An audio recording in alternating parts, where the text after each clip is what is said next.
What's up, everybody? I am Hey, Tim guys. from Tim School Fish. And I'm Jake with Uncommon EDC. Joining us tonight, you guys know Casey from KnivesFAST, Tempest Knives. Casey, how are you? Thanks for joining us. I'm doing good, man. I've just been scrambling around. We're remodeling a bathroom and trying to finish, and got a bunch of stuff done, scrambled in the shower, and came over here. So it worked out. We appreciate you, man, taking time for us. That means a lot. And I know you said we were talking earlier today, and you said you've been slammed at work, and so have I. So I know how it is, brother. Yeah, we're in the middle of our big fundraiser we do twice a year at work, and so it's all hands on deck time. So yeah, very cool. Oh, I understand. So we're going to try to keep it to an hour. We kind of do this like a podcast format. We're just going to pitch some questions to you and, kind of keep this all about you and Tempest Knives. So we're going to jump right in. Okay. Sounds great. Good to see you guys. And this is cool that you're having me on. Really, really cool. I like all your swords over here. I appreciate it. Thanks. Yeah, quick shout out to our moderators, Randy's WSG, Cheeto Bandito, and Bluminati Ninja. I know you guys are subscribed, but if you're not, make sure you go give them a subscription. Yep, and if you're not already subscribed to KnivesFAST, I just dropped his channel link in the chat. Make sure you subscribe to him as well. Awesome, yeah. And you got some banging moderators, man. Those are the good ones right there. The best team on YouTube, man. They are. There you go. So, tell us about your upcoming release, the Fractus. I know you had a pre-order for it. Are there going to be any available on a drop, or is this pre-order? So unfortunately, the unfortunate answer. Where did I put? There it is. Okay. The unfortunate answer is not many. So this is my first time working with Concept. All my other knives and a couple of my upcoming knives will all be Kubi. Kubi doesn't really do inlays yet, and so we went with Concept on this one just simply because, or I did, I guess I should say, went with Concept on this one for that reason. But they also did an amazing job. But when you go to a new manufacturer, sometimes you're just trying to learn them and really learn how to properly communicate. That was the Silver Lining, and this is the Blue Sky version. So you're trying to learn them. So we had a conversation where I asked what the minimum was, and their answer was, well, you got to buy at least 200. And I'm like, okay, cool. I'll let you know. And so I started getting the pre-order ready. And to be honest with you, you never know. You don't know how it's going to do. So I didn't want to say up front, oh, I'll take 400 and then only sell, 150 or something. So I said, hang on, I'll let you know. Well, I haven't placed the order yet or anything at this point. So I started doing the pre-order, and it went way faster than I expected. So I immediately reached out to them and I said, I want to do 300. I want to do this, this, and this. And they said, no, sorry. When we talked to you about the minimum, we penciled you in for 200, and we have other customers, and we don't have any room for you to do more. So basically what I have is I have literally five of each of the three versions, the Blue Sky, the Silver Lining, and then the third version, which I don't have a prototype of, but that's the blacked out model. And that one's called the Storm Cloud. I have 5 of each that will go with me to Blade Show. Everything else is accounted for either by customers or me keeping some for warranty. Now, we'll tell you, if they come in and they're just spectacular, I might not need to keep as many for warranty as I think. So I might have some to release later. But I think at this point, what's going to happen is we're gonna do these. I have a couple of more prototypes here that I'm probably going to jump into next. And then later in the year, do another run of Fractus is most likely what's going to happen. So it's just so hard to learn a new company. English is not their first or second language. Right. And it's hard to communicate. I know exactly how to communicate with Kubi, or at least 85%. But Concept, I'm still learning them, and we had a miscommunication, And so that's what we have, unfortunately. So let me just do a quick follow-up. If you do a second run of those, are they going to be the same versions, or are you going to do some different ones? I'll probably do different variations for the second version. It'll be far enough out, you know, where these will be in people's hands for months before it happens. Yeah. So I'll probably do totally different variants for those. And that's kind of why I decided to space it out, to be honest with you.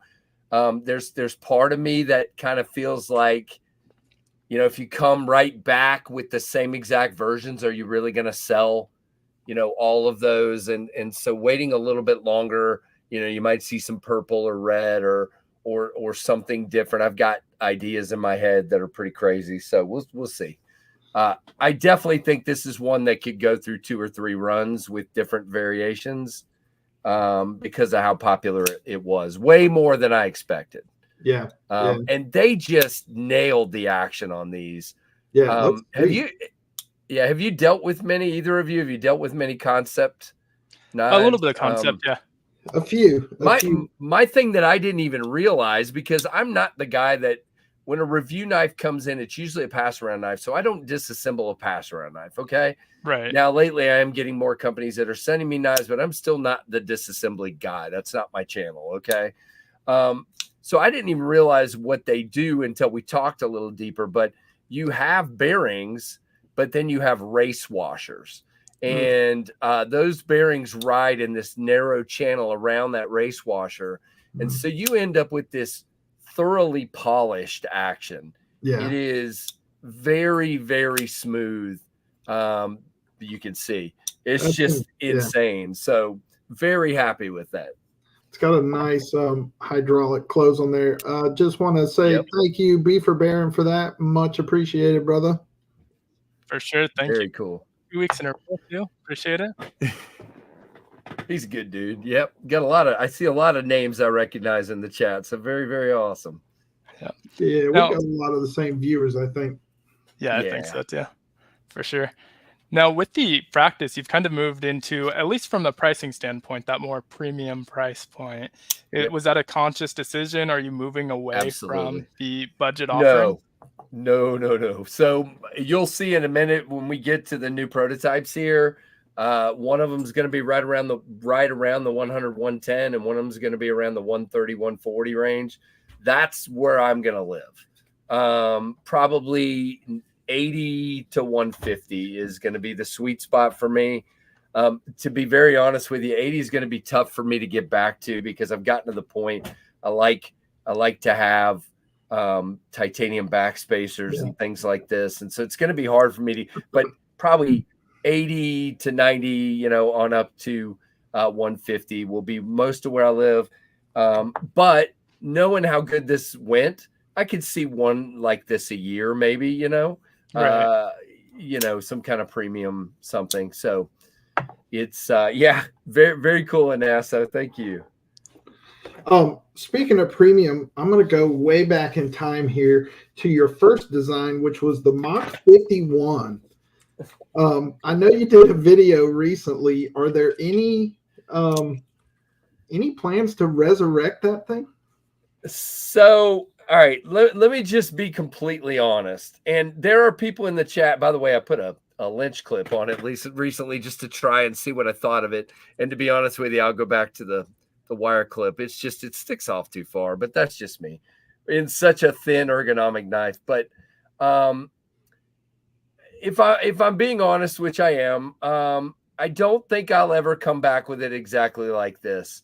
And the reason is, number one, people did not like the fuller only without a hole. That was one of the big things.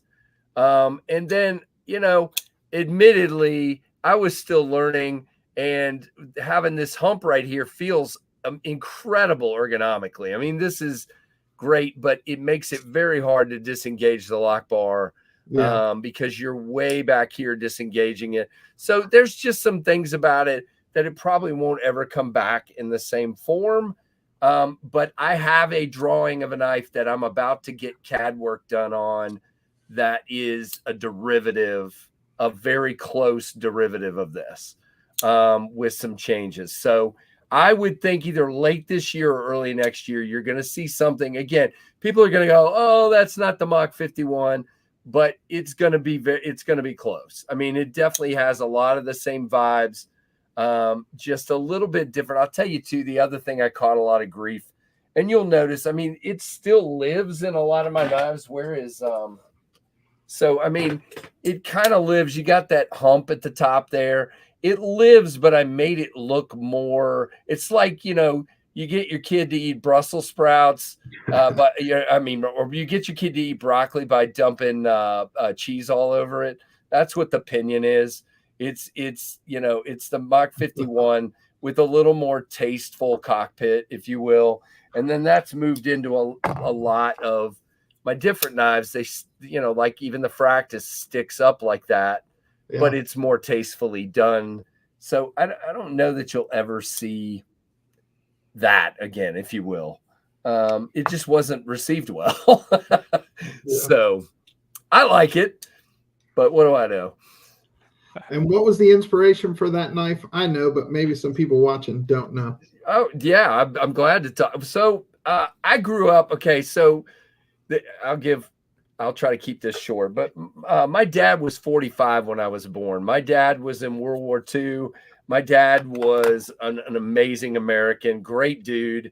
But it was like having my grandfather raise me as my dad. It was pretty cool. But he, there you go. He was majorly into aviation. He worked at North Island Naval Air Station in San Diego when I was a kid. And so I used to go over there all the time, and I would see all of these old planes. Well, what my dad did was he worked in this place called the North Island Naval Air Rework Wing. And what they did was, for example, when I was a kid, they were taking the F-4s that came back from Vietnam and the such, and they were reworking them, ripping the wires out, rewiring them. I got to see planes all the time. So I just grew up with this major, and I'm still a major aviation buff nerd. Yes. But the plane that literally was my childhood, there were several of them in the San Diego area, was a P-51 Mustang. Just the sound, the look, the way it flew, that sound of that plane coming down is the most unmistakable. So literally, when I came up with the idea to do this knife, this was the cockpit of the P-51 Mustang. And then I'm also a big car buff, so I threw some car, like the pivot, and just some of the styling of the back of the handle is like the fastback of a Ford Mustang and things like that. So just I like fast stuff. What can I say? So that's where that came from, if you will. Very cool. Right. A lot of it seems to tie into weather as well, both in the naming, your logo. Where does that come into play? Well, I'll be completely honest there too, because that's what I do. But we were literally trying to. Okay, I'm a weather buff. My kids know that. Everybody knows that. I love, if there's a storm, I'm the guy going outside to watch the lightning, to stand out there and get pelted by the hail. I'm a crazy person. I've always followed weather maps and all that.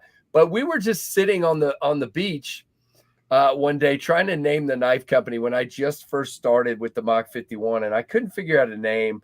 And right over, when you're on the beach, it seems like it's right there. But there was a storm out at sea, and I jokingly, we had tossed around 100 names. And I jokingly said to my youngest, I said, "There's a Tempest over there." And he goes, "That's it." And I said, "What's it?" He goes, "Tempest Knives."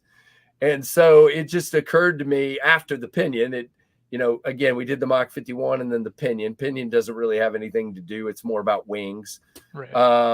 But then after that, I was like, hey, we should just name everything after weather. So that's where it came in there. But yeah, it was kind of one of those things that just was there. We couldn't figure it out, and it really fit once somebody said it. So, right. So are you going to continue with that theme, with the weather theme? That's the hope. I'll be honest. I've got a lot of designs in my book over here. Yeah. And it's Trevor's fault. Exactly. No, it's Trevor. Was it Trevor or Tyler? Now I'm going to sit here and try to wonder. I don't know. But in the book over here, there are a bunch of designs, and I have given. I keep saying we. I have given them working names, and I'm starting to run out of weather terms that I like or that haven't been used. Because you have companies like Brian Nadeau. I'm blanking on the name of his SBD Knives. He's done a lot of weather knives, and then Max Ace recently has done a lot of weather name knives. They did a Vortex, which I had one name. Matter of fact, the Fractus this is the third name for this night. The Fractus was originally the Vortex, and then it was a name I'm not even going to mention, guys in the chat, that got misconstrued quite a bit, and then it became the Fractus after that. So, but there's always Stratocumulus. I don't think. Yeah. I do have a list. That's not bad. Stratus or Stratocumulus or I have enjoyed pulling out the glossary of weather terms and pouring through it.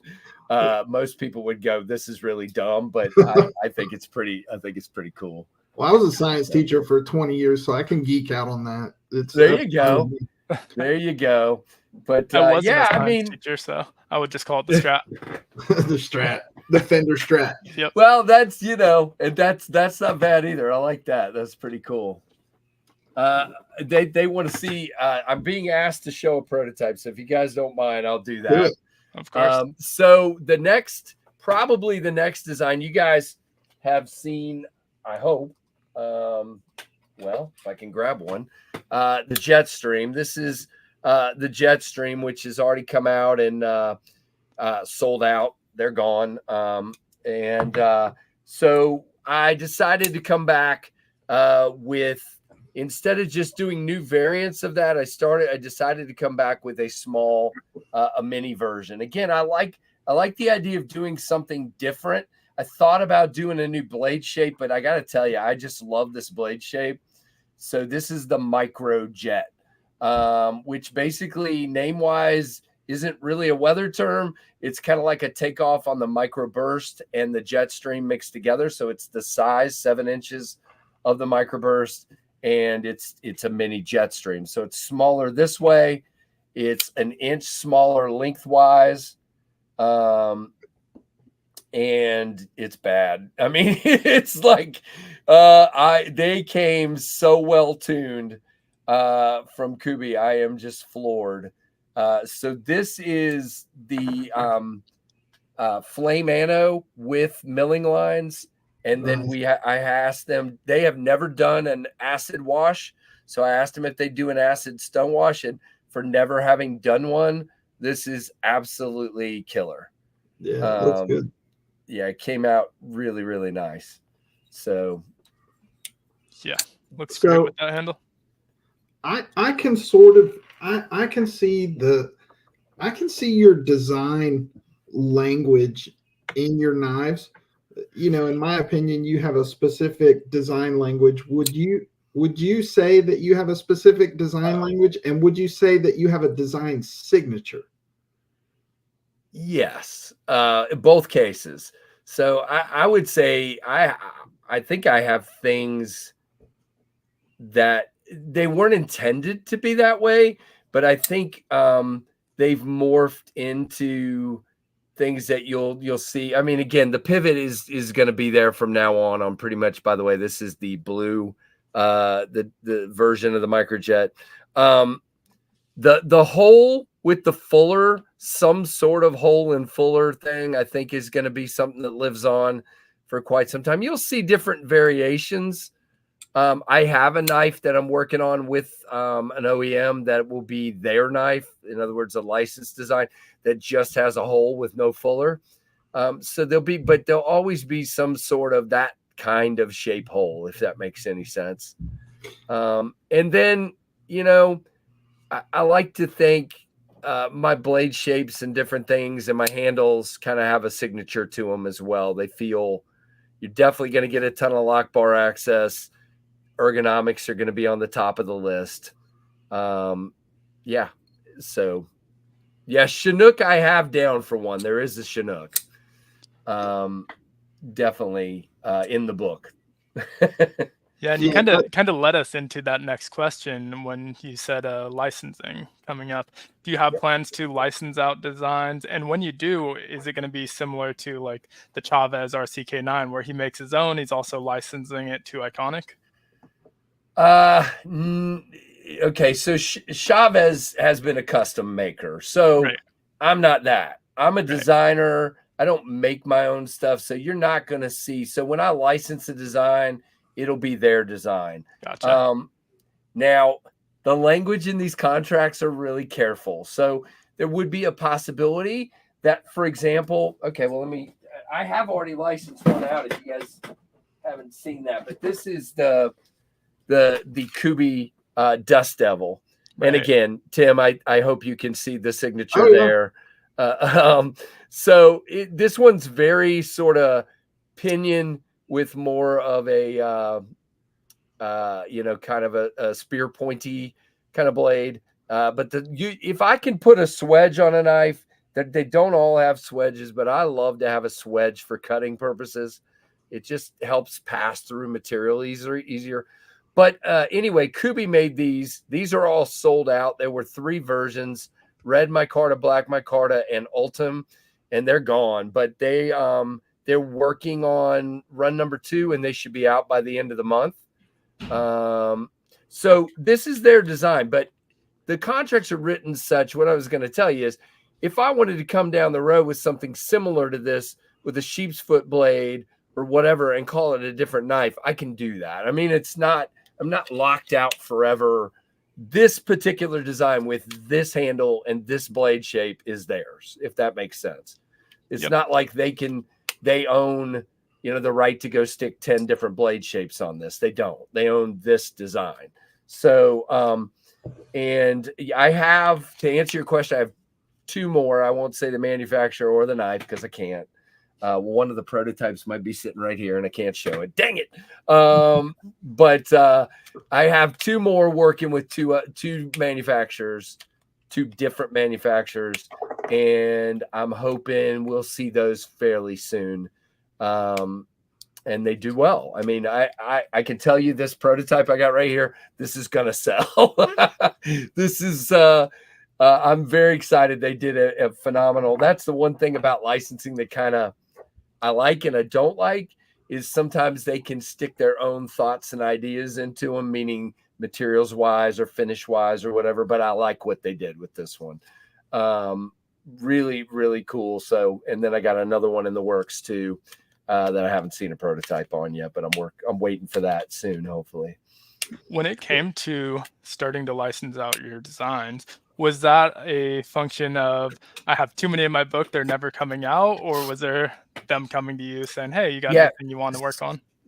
So to both, Kubi had asked me, and a couple other companies had hinted at, would you ever do this?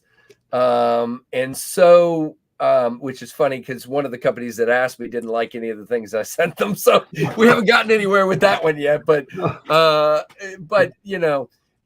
it's tough. It's actually what I would call a very painful balance, because you don't want to already that one and the other one. I'm sitting here thinking, man, that would have been a great Tempest release, but I'm not Lefty EDC. I'm Devo. I'm not going to put out a knife a week. I can't. I have a full-time now. Kevin does too. I don't know how they do it. It's 2 guys, but I have 4 kids. I have a wife. I have a full-time job. I have 2 other part-time jobs I do. I have a YouTube channel and I have a knife company. There's no way that I'm going to put out more than, let's just say, 4 knives in a year, maybe. So if I go through and I've got 30 designs in my book, how much sense does it make for me to hold on to all of them? It doesn't. Right. So I just thought if I could do, maybe 3 or 4 of these a year, where I could license them to a company, it would be a nice little pad income. I haven't seen any of that yet, but it should be down the road as you get those. There's specifics in the contract when you get paid and when you see the money. And so when I start to see that, it could be, a helpful thing to keep the next Tempest knife coming. So that was kind of it. I'm in the process now. I've got 2 more knives I want to get CAD on for Tempest. That'll be the next 2 after the downdraft and the microjet, which we haven't shown the downdraft yet, but we will.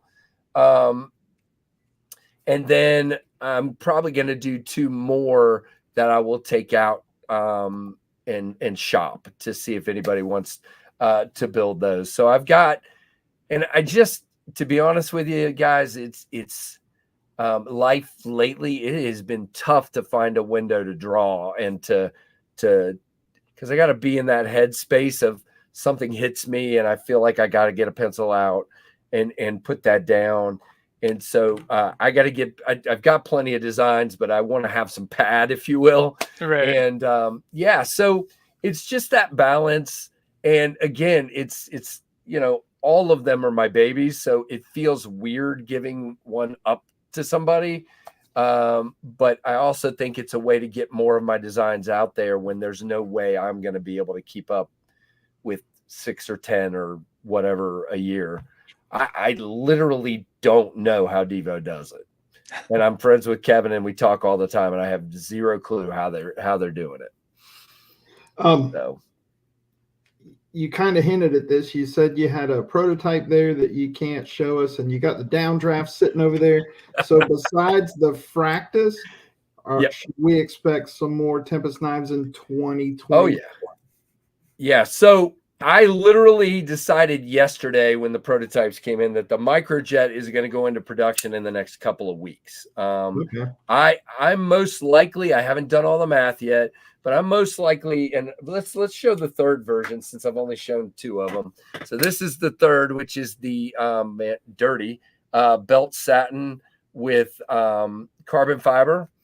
And these are going to go into production very soon. And within the next 2 or 3 months, you could see these dropping on my website for sale, the microjet. So when I got them in hand and realized just how tuned and ready they are, I'm like, there are literally no changes I want to make to this. None. I might add another variant, but I'm not sure yet. But this one could be, so let's just say the Fractus comes in May to June, early June is what we're thinking. These could be like late June, July. So that's the hope. And then the downdraft would probably be, which one? We'll start with this one. The downdraft would probably be next. So this is a nasty little warning here, I love it. which is really cool. My only reason for not doing this next is I don't quite feel this is quite ready for prime time. And the only reason for that is there's just a few changes I want to make. Just for example, you can see my on my low profile flipper tab here. When you're pulling back, this is a little hard right here. You see that? Yeah. So I want to draw out to cut that corner back. I did that on the original Jetstream. I thought I did it here, but really it's not. And then the detents just aren't where I want them on these. They're not bad. This is the best of the 3. And by the way, you got the fuller all the way out there. So you can flick way out here. Again, the detents, I'm just not, well, see, it's staying in there. It's just not quite where I want it. It's just, I want to work with them to get these where I want them. So these will probably come right after that, right after the microjet.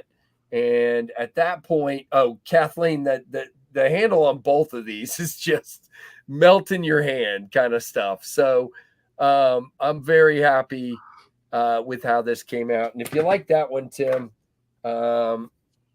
this one has the weakest detent of the 3. So sorry about that. But and I'm a little shocked by that because Kubi usually nails the detent. So it's just a prototype thing. We'll get it straight. It could be that the lock bar is just a little long. See that? It's just we probably just need to trim that and get it right. So we'll do it. They had that issue in the prototypes with the microbursts, and the microburst prototype. I mean, the microburst production detents are nailed. I mean, they're just, so they'll get it. But yeah, this guy came out good. Ooh. And these will probably be in the 100 to 110 range. In carbon fiber, you saw the blue Damascus, which is this guy. Yeah. And then the third one that I've got prototype wise is something that I've not really seen, but I'm weird and I try things. So this is raw aluminum that's been bead blasted. I was actually told nobody does that. And I'm like, well, I am. So just wanted to try something. And I think it looks pretty, if the camera would behave. Daggone it. Hold on. I don't know why you got to do that, camera.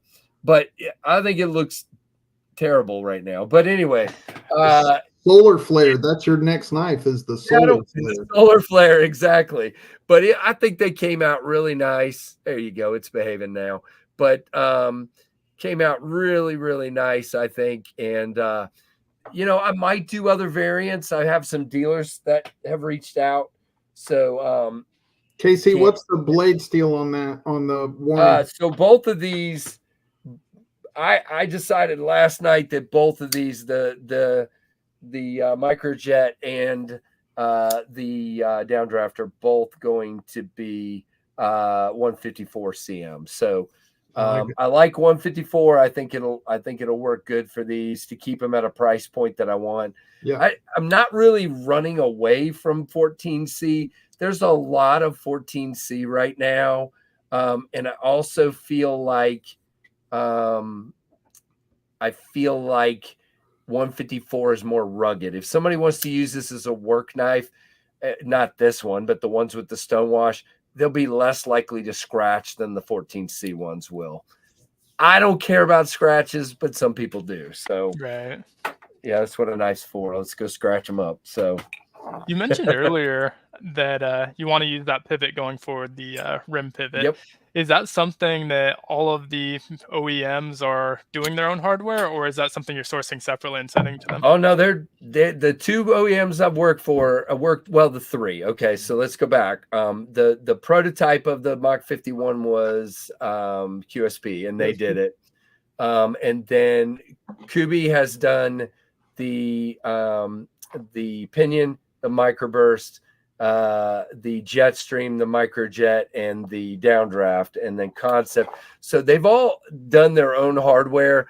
I actually think I love how Kubi does the pivot, but I actually think if the camera would focus, I actually think Concept probably did the best on this. I mean, I think they nailed it. Now, are they outsourcing these? I do not know, but I think Concept did. I think Kubi is doing them in-house, and I'm pretty sure, based on talking to Concept, that they got these pivots done outside. But yeah, so I'm not sourcing anybody. The OEMs are doing them. But I got to tell you, I mean, there were 2 or 3 OEMs I originally wanted to work with that told me they couldn't do this. So yeah, that's why one of them wanted to stamp it like a cap. And I just didn't think that was going to look good. And by the way, that is another thing that brings my price up just a little bit.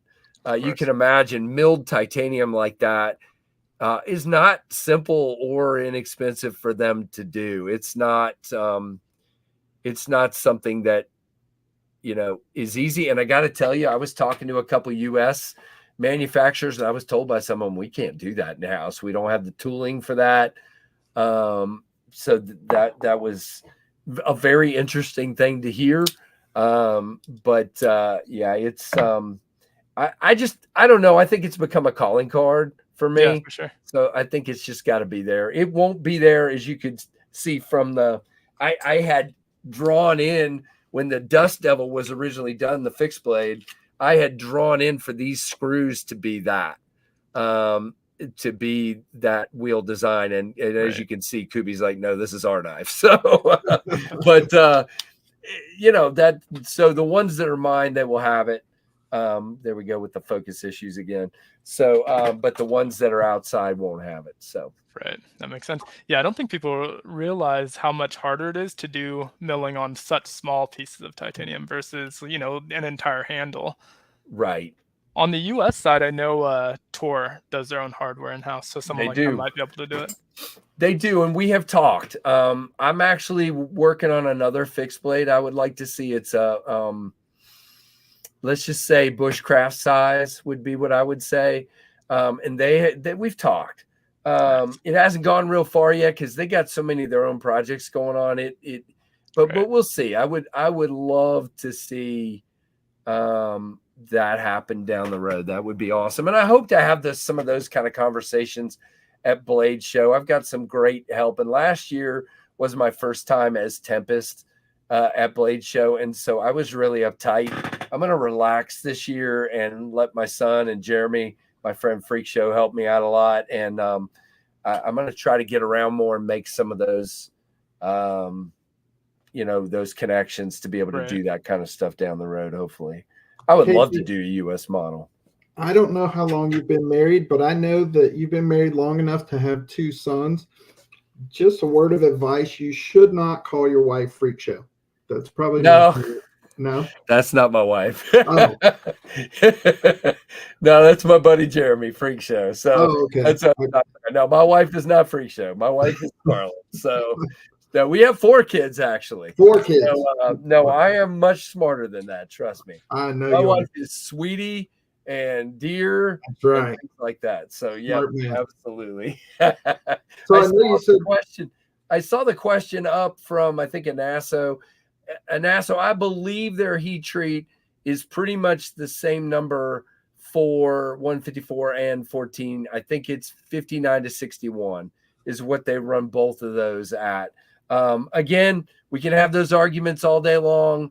I would love to see some of them. We've been pushing. You guys know, Lefty and I have been pushing these manufacturers. They're doing things they've never done before, and we're pushing them on that one too. So maybe we'll win that one soon. I know there's there you go, Ace. You probably shouldn't do that. No, you shouldn't do that, Dick Ritchie. No, he already gave me the advice, so now it's yours. So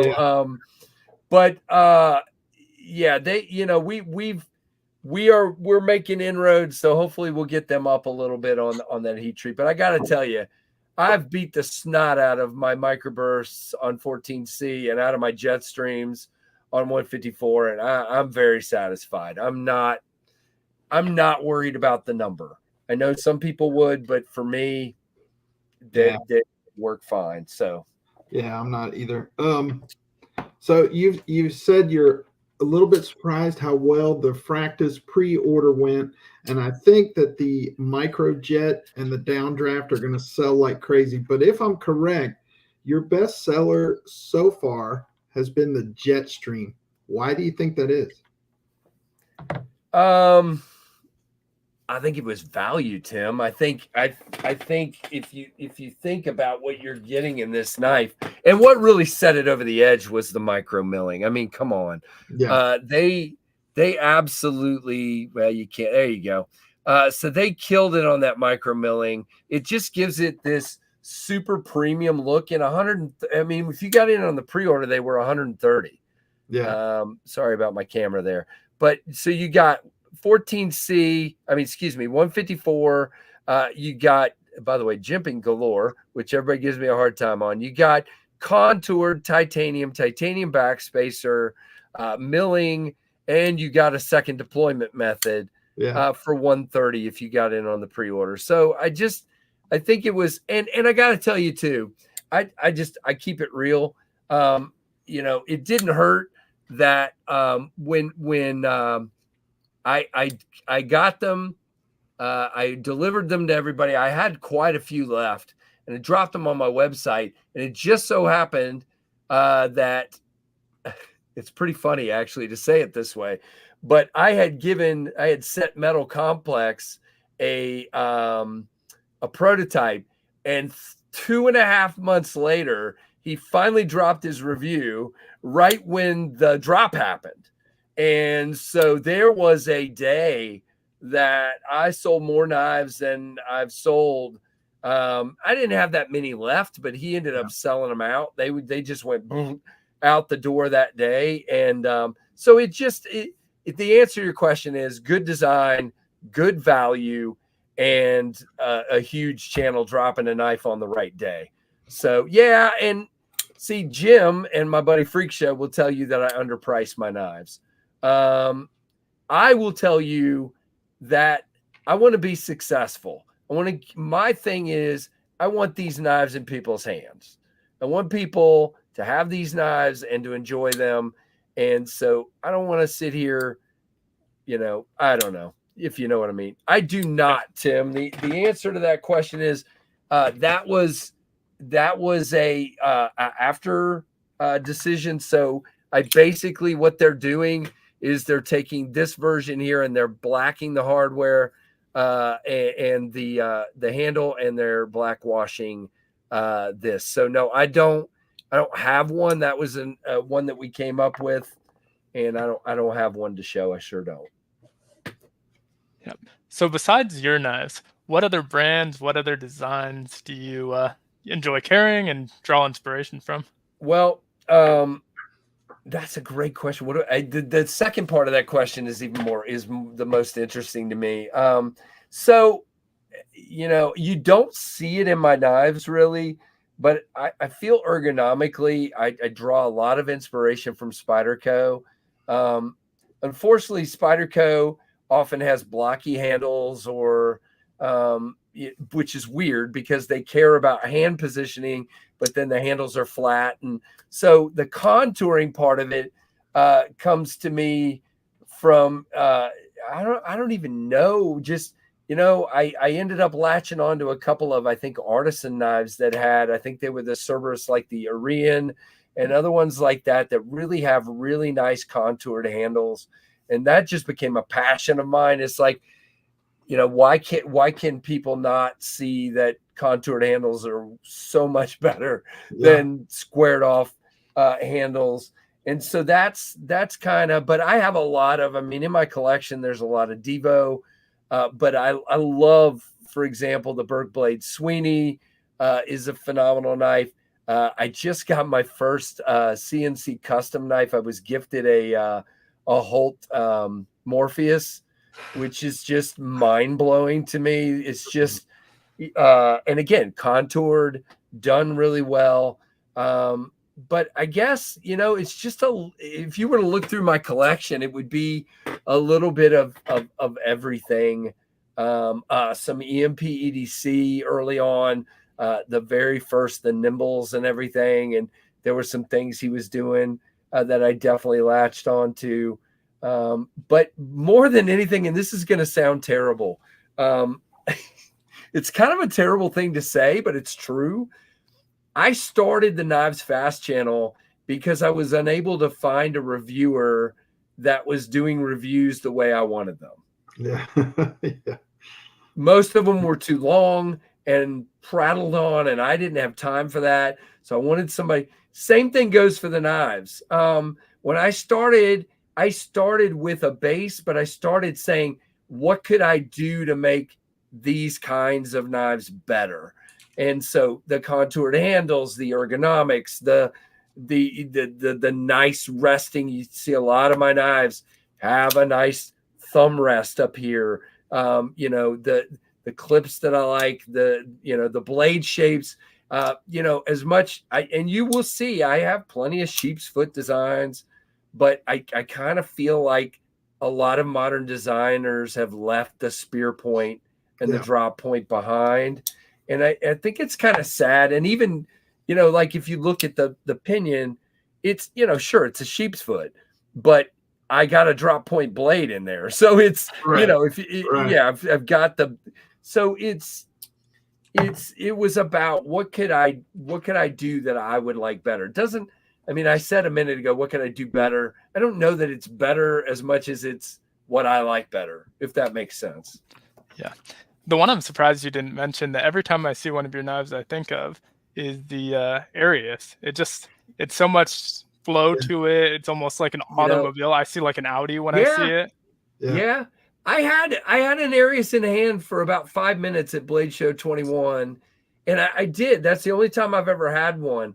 And I definitely like the ergos of it very much, and I like and when I look at areas, I also think of have you guys seen the Luft RWB? That knife, very sleek. I mean, again, very sports car looking. So that's one that definitely speaks to me. I wouldn't say it, triggered anything, if you will. Right. I will say I don't even have any in the collection anymore, but some Liang Ma designs definitely had especially the wow, why am I gonna blank on the name of the knife right now? You'll remember it as soon as we're done. Field Duty, the Field Duty. The original smaller Field Duty really had an impact on me because of the way that one melted into my hand. And the fact, okay, so here's another thing. You'll notice with my knives, they tend to be a little taller. Not all of them. Like you notice the downdraft is pretty slender. I mean, it is definitely pretty slender, but it's still a little taller than some. So my idea, I just like a blade that allows you to get a deeper grind. Even if you go flat, it's going to end up slicey at the end because it's taller. So that, I guess, what the Field Duty spoke to me, because again, it had that much taller grind than a lot of knives were having. It had a big old hole. And that's, I like hole designs. And so that was a big one, I think. I don't think I really have anything that kind of looks like the Field Duty, but it definitely was something that was in my mind when I was designing things. Yeah, and it seems like when the blade deploys, you seem to like when it sits higher than the handle. So you have like a little bit of a thumb ramp, right? A ramp. Yep. Yeah. Very much. Now, will it always be that way on every knife? Probably not, because there's no way I can just keep drawing the same. But I do like, and by the way, I'll give you guys another fun example here of, by the way, I'm morphing a little bit listening to the community as well. So the original Jetstream, where did I put them all away? I did. There we go. The original Jetstream actually had a tilted upward blade. And why did I do that? So people asked me, they thought it was a mistake. No, what happens is, for me, the blade, I would say, comes up to meet your thumb. So to me, it allows you to really, it gives you, so it's a flat, if you're holding it like this, it's technically a flat handle and blade, but because I tilted it up, it gives you that thumb ramp that pushes into your thumb. And it definitely works real well. Now, I will tell you, because of people asking about that over and over and not liking it aesthetically, which, I get it. This one is still upward just slightly, but very much more straight, and it still works. It's just, it was a thought in my head of, I really liked that idea of having that raised thumb ramp to allow that push cut to feel like I'm locked in a little bit more. So it doesn't have to be that way, but it's something I really enjoy when I'm cutting with the knife, because, when I'm cutting, I don't know about you guys, I cut a lot of cardboard, which is weird, but I like to cut sort of like this, so that when I'm cutting, so I'm at this kind of angle, when I'm cutting, I'm really using that belly to my advantage. If you're like this, now you're just using a flat part of the blade. So this tilting that blade a little bit causes you're forced to be in that angle, so you're pulling the belly through the cut. That's the thought process. Does it work that way for everybody? Probably not. So, but that's just what's in my head. So then that kind of begs the question. So you're very ergonomics oriented, but then you mentioned, consumers not liking the aesthetics. So when you sit down to design a knife, do you start with form or function? Is it aesthetics or ergos first and functionality first? How do you balance the two? So that's a great question. I think about that a lot. I literally almost always start with a blade shape. So in my head, I'm thinking, man, if I had X blade shape, there you go, Jim. Love it, man. I'm starting in my head with I haven't done X blade shape, or I could do this to that blade shape. And then I already know, I mean, come on, if you look at my handles, they're all fairly similar. There's not a lot of different handles. So it's about the blade shape and about what I want to do with that blade shape. That's exactly right. And typically it's about, it's either going to be like the pinion was intended from the get-go to be a work knife. It was intended to be thicker. It was intended to be more robust and to be a work knife. And I know a lot of guys tell me they still work with this knife. And then, you know, if you look, for example, at the downdraft, it's a much thinner stock than the pinion, and it's intended more to be an EDC, but you could work with it as well if you want to. But so I guess it's about what I want to do with that. And then the handle sort of fits in there. And, you know, again, it's always all about how can I fit the hole? And what am I going to do? Am I going to do a smaller fuller? Am I going to do a swedge? Am I going to do? So that's kind of where I start, is with the blade, if that makes any sense. Yep. Yep. Great crowd, guys. Thank you all for being here. I appreciate it. Yeah. I know we're tight on time, so maybe you want to jump forward, I think, a little bit in the questions. Will there ever be a Tempest knife slip joint? I know we have a pretty big slip joint crowd over here. Very much. Yeah, and I love that. I'm kind of, unfortunately, the you know, slip joint thing, I waited kind of late, and, you know, I'm only 54, but still, I've really started getting into it and loving it. Okay, so here's my problem. The slip joint crowd is bitchy, passionate. And I want to make sure I honor the traditions, but I want it to be a Tempest. Tim, you said, what did you say? You see my design language. Yeah. I want people to see, I don't want them to see, oh, look, another X pattern. Right. I want them to see there's a Tempest slip joint. Yeah. And it happens to be a trapperish, whatever-ish, you know, thing. Right. Probably Barlow-ish, most likely, because those are what speaks to me. But I have one drawn, and I'm gonna work with my buddy Ben from Jack Wolf on the Tang design, and I'm gonna see where it goes from there. I'm pretty happy with it. I lied to you, by the way. I said I have one drawn. I have like 6 drawn. I have one that I like. Right. But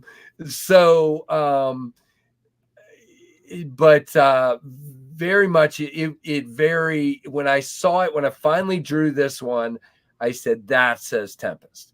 Yeah. Because what happens is when you're trying to draw a slip joint so often, it becomes a slip joint. Yeah. And I don't want to just be another slip joint in a sea of slip joints. I want to be a Tempest slip joint. So I mean, I'm all for it. I like it. But I do have some slip joints in the book, and I have to be on Alex.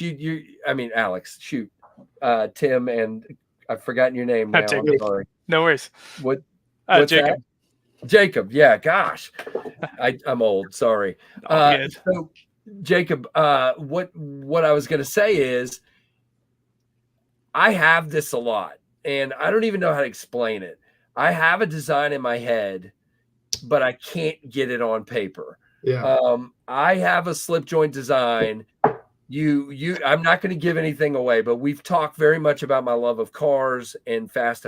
I've got a slip joint, and I've drawn it 12 times, and it gets wrinkled and thrown in the trash every time. It's going to come out someday, and when it does, that's going to be the one that I'm going to be excited about, because I've got it. I just can't. Every time I put it on paper, it's not quite there. Yeah. And you'll know as soon as you see a picture of it, you'll go, Tempest slip joint. You'll very much get it. So it's coming. I think it'll be there sooner than later. I just haven't been able to get it on paper. So it's very frustrating. It's like trying to describe a dream to somebody, like a dream you had, and you're trying to describe it, and you're like, yeah, but it was more than just what it sounds like. Right. Every time I draw it, it just doesn't. I don't like it. You mentioned earlier that you started a knife review YouTube channel because you didn't like the way that the other ones were done. You wanted it done your way. Do you think that it's a natural I'm a control freak? Right. Do you think it's a natural evolution for knife reviewers to eventually become knife designers? Because every time we pick up a knife, we say, you know, I would have probably done this a little differently. Now, wait a minute, Byron. Hold on a second. That's exactly what I was thinking. I was thinking, what Byron. Okay. All right. I think Byron's in my head. That's not too far off. So that's what I was thinking too. A Volkswagen Beetle. How do you turn that into a slip joint? I've been close, but not quite that, but close-ish. But anyway, that's a great question. So I've actually talked with Dirk Warning, and Dirk said I would never do that. And you know, but I've seen now where Metal Complex has a knife coming. I know, of course, Lefty EDC has designed knives. Stas has designed one that's coming out as a Devo. Jared Neve has designed a couple. So yeah, I think it is, because here's the thing. You know this, we get to handle a lot of knives. I mean, a whole lot. I don't even have a third of what's in here right now sitting on my table. A matter of fact, I got to show you guys this thing. I get excited about knives. This came in today. This is a new 0308 from ZT in carbon fiber milled with this crazy working finish on the titanium. That is a tank.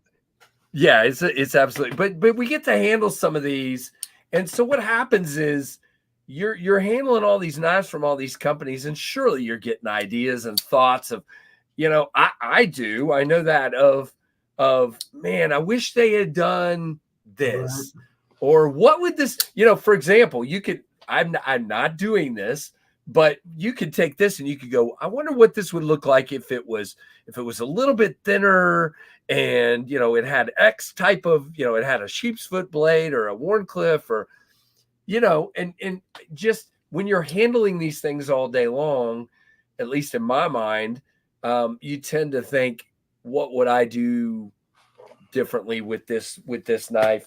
And then you see, you know, things like new lock designs or new ways of doing things, and it inspires you as well. So to me, yeah, I think you're going to keep seeing reviewers that end up doing designs. Yep, I do. Now, is everybody crazy enough to put their money in and do their own thing from scratch? No, absolutely not. This is really putting your neck out there, and I don't think, you know. And by the way, I forgot to mention Sharif and Mattis Faction. So there's plenty of these people out there doing this that are reviewers. So I do think it's a natural progression. Yeah. But you know, you got to be crazy. You got to be a little crazy.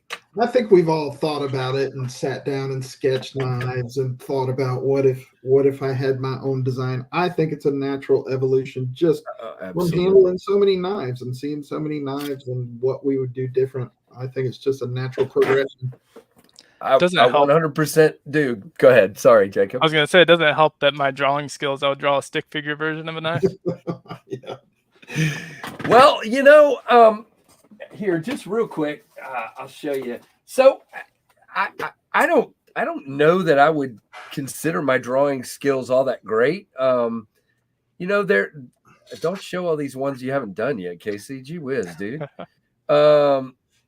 There is a ton in here that I haven't got to yet. Maybe someday. I forgot about that one. There's the slip joint right there. All right, hold on. You I'm gotta trying make to sure find you're not one that you tilted guys. too forward to the camera. No, I'm trying to show you guys one that's already been done here. I'm trying to find the practice, as a matter of fact. Okay. Well, here we go. We'll go with the pinion. All right. So this is my drawing of the pinion. So you can see there's nothing, Jacob. There's nothing super fancy schmancy about my drawings. They're not. Now when I get with a CAD designer, I usually hire it out, and I get with a CAD designer. We talk through the mechanics inside the knife. We talk through what I want. I'm not the guy that's going to sit there and do a mechanical drawing of each thing. I do this, and then we talk through what I want in each of those situations and get what we want. It's nothing fancy. Now I will say recently they have gotten a little bit better, I think. Showing dirty pictures again. No, never. Like here's the downdraft, the one that excuse me, the Dust Devil that went to Kubi.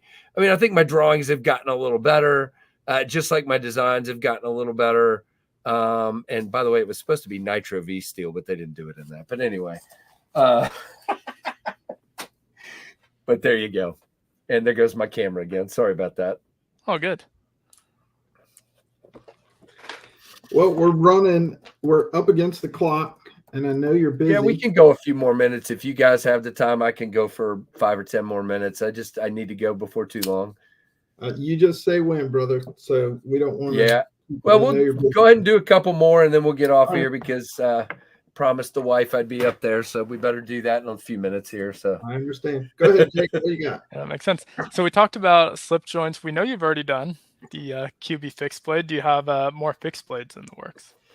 I have one more fixed blade that I've drawn. I've got more in my head. Matter of fact, I started drawing one today, and then everybody kept coming in my office. I had one start to come to my mind, and I started drawing it, and then people came in my office. So it's still sitting there on my desk at work. I'll probably do some more. No, not one more hour. I don't have that in me. So, but no, I think I think you'll definitely see more fixed blades. As a matter of fact, I would love. I probably shouldn't say this out loud because he's not even in here, but I would love to find a way to work with an American maker, like let's just say Aries or someone like him, and do my design as a custom and work together, or with somebody like an American manufacturer, where I could do 10 or 20 at a time. Now, one of the things that's the most frustrating about working with a Chinese manufacturer is these minimums. It is so. By the way, back to your question, Tim, about I know a guy. I know an American fixed blade maker who would be perfect to put out 10 or 20 at a time. Who's that? It's Let me Jacob know. Sweet from Very Good Knife Company in Cleveland, Georgia. So I have the one I have designed. I just saw the picture of it as I was flipping through my book. Is a really interesting fixed blade, and I would definitely call it a Skinner bushcrafter kind of knife. It's got a fairly thin handle, but a very tall blade, and I'm very interested in getting that one made at some point. But the biggest problem with the China thing is the minimums. I would love to have knives for sale on my site constantly.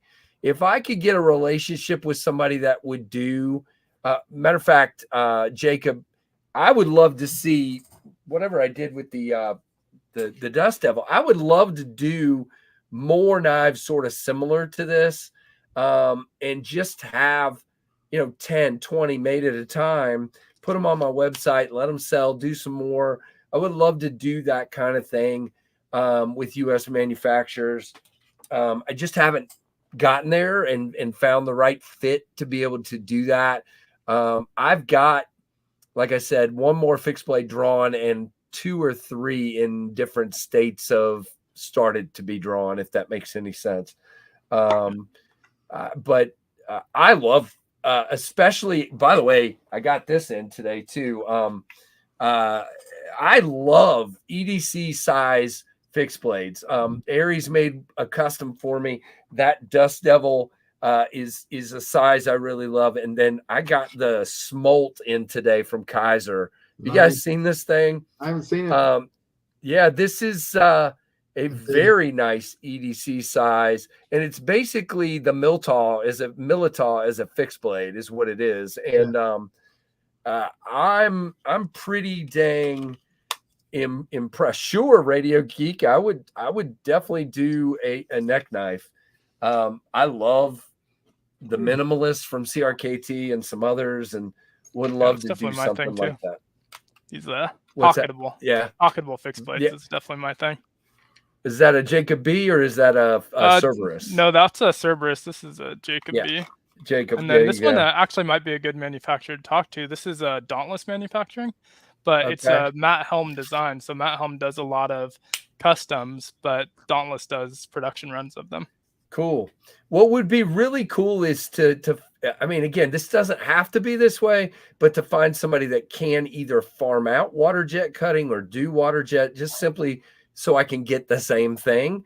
You know, I like, you know, if I'm going to do a design, I want it to everybody to get that design, if you know what I mean. And it's tougher for a guy that's just cutting them out one at a time. Yeah. I know they can make, like Aries, for example, has done a bang up job with putting templates together and cutting them out and getting them where he wants them. So it can be done. It's just one of those things that I would like to at least, you know, check and see if I can get that done. So if that makes any sense. Yeah. I know Jacob creates, as well as Chris over at Cerberus, they use the same guy to do that. I can't pronounce it. It's like Hephaestus or something like that. But they use the same guy to do their water cut. Very cool. So where did your love of knives begin? Before you started a knife channel or after? Before I started what? A knife channel? Were you always a knife channel? Yeah. No, I was in Boy Scouts. I was big into fishing as a kid. I was in Cub Scouts, Weeblos, Boy Scouts briefly when I was young, and my dad bought me still have it, a really Ulster Cub Scout knife, so, but had that for a while, and really it just kind of didn't really, you know, turn into. I always had a pocket knife in my pocket, but it was usually some junky, you know, something my dad had found at the swap meet, and you know, and then like in my 30s, I finally started at least carrying like a Buck Stockman or something like that was what I had. And then I think it was the first time I went to Smoky Mountain Knife Works, and I just started discovering, whoa, I didn't know some of this stuff was out here. You know what I'm saying? And it just bloomed from there. I think the first one, I always attribute it to the Essie of Vespa, which is a very simple frame lock, and then to a Manix 2 after that, and then it just was sort of like downhill from there, if that makes sense. I think a lot of us have a I'm not going to try to pronounce that, but okay. Hephaestus Machine Works? Yeah, something like that. Something like that. Yeah, I think a lot of us have the same story. For me, it was Boy Scouts and fishing, and I always had some crappy knife in my pocket. And then when I got older, I realized there's a whole knife world out there of stuff that, you know, is more. Can you imagine how I felt when I realized that there was something longer than that Ulster Cub Scout knife that I could gut fish with? Yeah. Like, wait a minute, there's bigger knives that I can carry? No, I'm just kidding. That's just all my dad. Oh, okay, there you go. Hephaestus. Very nice. Yeah. All right, guys. Well, I am going to need to wrap it up here pretty quick, but I love this. This is fun. I appreciate it. And awesome stuff for sure. Appreciate it. Thanks for joining us. Anything else you want to promote real quick? Where can folks find you? Check out, again, I haven't added the new prototypes to the website yet because I want to get all of the details sorted first, and then I'll add them. But I will be posting over the next few days. You can pretty much guarantee I'm going to be carrying you know, some of these. So if you go to my Tempest Knives Instagram, which is just Tempest Knives US, there was already a anyway. It's a long story, but if you want to check that out, I'll be posting pictures of and videos of the different prototypes and of once I start getting more details about the practice, I will be providing, you know, when they're going to be coming. And if you got in on one, good for you. If you didn't, I'm going to try to get some more, or hopefully you're coming to Blade Show and you can grab one of those 15 that will be available at Blade Show. So there you go. There. That's it. All right. Everybody, thanks for joining us. Thanks, moderators. Thanks, Casey. You're crushing it, brother, and wish you much continued success. And thanks for taking some time for us tonight, brother. Absolutely. Appreciate you guys. Thanks, everyone. See ya. All right.